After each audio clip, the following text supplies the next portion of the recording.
Pagbasa mula sa aklat ng Henesis. Noong mga araw na iyon, gumising ng gabi ring yaon si Jacob at itinawid sa ilog Habok ang dalawa niyang asawa, 11 anak at 2 aliping babae. Pagkatapos, itinawid ang lahat niyang ari-arian at mag-isang nagbalik sa kabila. Doon, nakipagbuno sa kanya ang isang lalaki hanggang magbubukhang liwayway. Nang maramdaman ng lalaki na hindi niya nagagapi si Jacob, pinalo niya ito sa balakang at ito'y nalinsad. Sinabi ng lalaki, "Bitiwan mo na ako at magbubukhang liwayway na. Hindi kita bibitiwan hanggat hindi mo ako binibindisyonan," wika ni Jacob.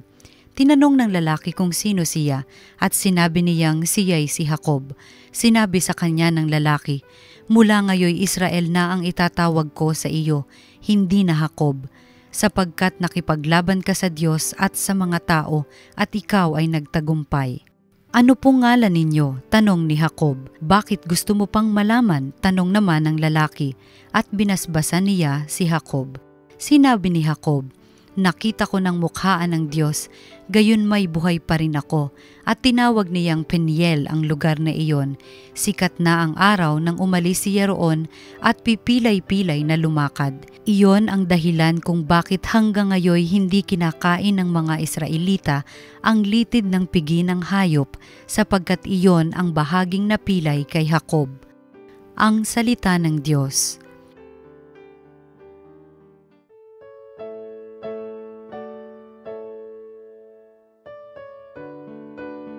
Yamang ako ay matuwid, ang mukha mo'y mamamasid.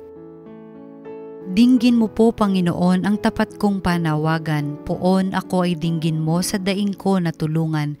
Pagkat ako'y taong tapat, di nandaya kailanman, kaya ako'y sumasamong, dalangin ko ay pakinggan. Yamang ako ay matuwid, ang mukha mo'y mamamasid.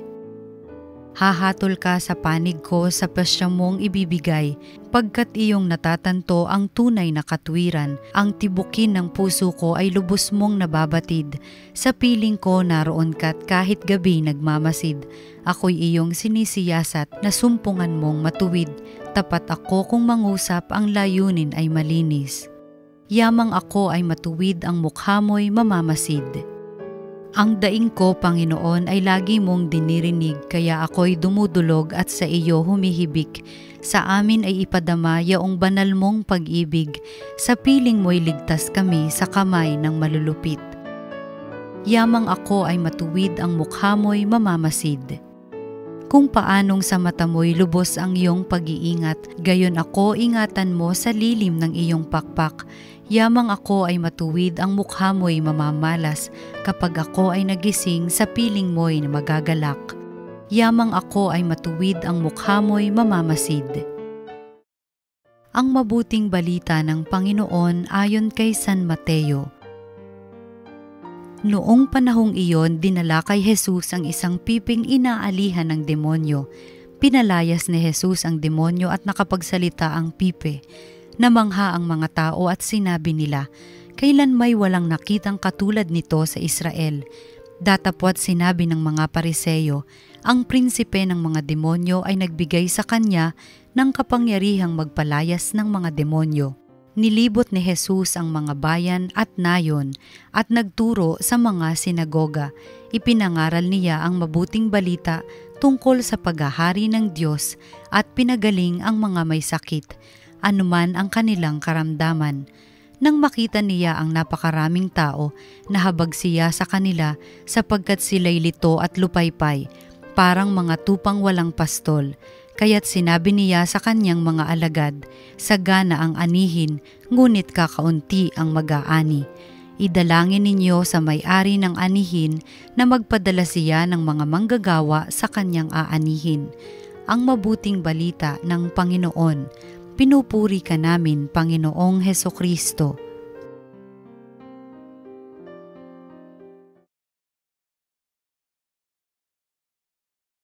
Isang pinagpalang Martes po sa atin pong lahat. Ngayong araw pong ito sa ating Ebanghelyo, atin pong narinig kung paano ang sabi ng Panginoon, marami pong aanihin pero kakaunti ang manggagawa, ang mga taong aani. ng napakaraming magandang bagay na inihanda ng Panginoon. Pero bago po sabihin ng Panginoon ang mga katagang ito, kanya po muna nakita na napakaraming tao doon sa kanyang paligid. Ang sabi pa nga sa Ebanghelyo, pagod, nanulupaypay. At bago pa yon, ang sabi pa, maraming mga taong may sakit ang pinagaling ng Panginoon. Ang sabi ng Panginoon, maraming mga aanihin, kakaunti ang gagawa. Alam niyo, isang araw po ako po ay nakakilala, nakamit po ako ng isang social worker. At ito po ay napakabait pong tao, napakasipag pong tao. Siya po ay tumutulong sa mga tao sa kalsada, lalo pa nga yung mga street children. Ito po yung mga taong, mga bata na wala nang inuwian sa bahay, na bahay, na tulog po sa ilalim ng tulay, o kaya sa kalsada, o kung saan man sila abutan ng gabi. Yung mga bata pong ito, ang tutulungan ng lalaki pong ito, isa pong social worker, napakabuting tao. Yun nga lang po, isang bagay lang po ang medyo kakaiba sa kanya. Nung siya po ay nag-share, sabi niya, sa dami ng mga taong mahihirap na nakita ko, parang ayaw ko nang maniwala sa Diyos. Ang sabi po ng taong ito. As I've said, mabuting tao. Yun nga lang po, para sa kanya, dahil po sa napakaraming mahihirap sa paligid, napakaraming mga taong nagdurusa sa paligid, sabi niya parang wala ang Diyos. Parang walang Diyos. Kung may Diyos man, siguro ang Diyos na ito ay hindi mabait. Sa kabilang banda, doon po sa ating Panginoon nung sabihin niya na marami pong aanihin, kakaunti ang manggagawa. Nakita na rin po na maraming taong nahihirapan, maraming taong pagod, maraming taong may sakit. But hindi niya po nakita na walang Diyos doon. Sa kabilang banda, nakita niya ito ay pagkakataon para ang Diyos ay makita. Mga minamahal na kapatid, ito po mismo ang dahilan kung bakit hinahayaan ng Diyos na tayo po ay makaranas, makakita, makadama at makamasid sa ating paligid ng mga taong mahirap, ng taong kahirapan. Hindi para tayo magsabi na parang walang Diyos, parang hindi totoo ang Diyos, o masama ang Diyos. Sa kabilang banda, hangad ng Panginoon na makita ang mga taong ito na pagkakataon, tayo po ay magparamdam na mayroong Diyos at ang Diyos ay nagmamahal. Ang sabi nga po, tayo mga tao, tayo mga Kristiyano, ang kamay, ang bibig, ang tenga, ang paa ng Diyos sa lupang ito. Tayo po ang mga kapatid ni Kristo na nawa tayo po ay gumaya sa Kanya. Siguro po ngayon pong araw na ito, ngayon pong Martes na ito, maganda ating pagnilayan. Sa tuwing tayo nakakita ng mga taong may hirap, mga taong nagdurusa, mga taong may sakit, ano bang nararamdaman mo? Do you see them as opportunity to be a Christian? Or do you see them as opportunity for you to not to believe in God? Mga minamahal, ang Diyos po nag-aalaga sa atin. Hangad ng Diyos na tayo din mag-alaga ng ating pong kapwa. Kung paano po ang Diyos, mahal na mahal tayo, hangad din po niya tayo magmahal sa ating pong kapwa. Kung kaya nga po ang palawagan ng Panginoon, maraming aanihin, pero kakaunti ang mga manggagawa. Nawa po, ito pong ating maunawaan.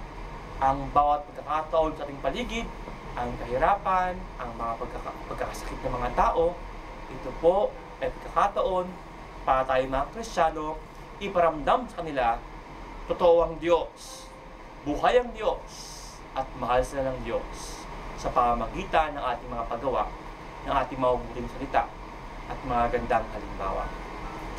Sa ating pong lahat, isang tagpalang Martes.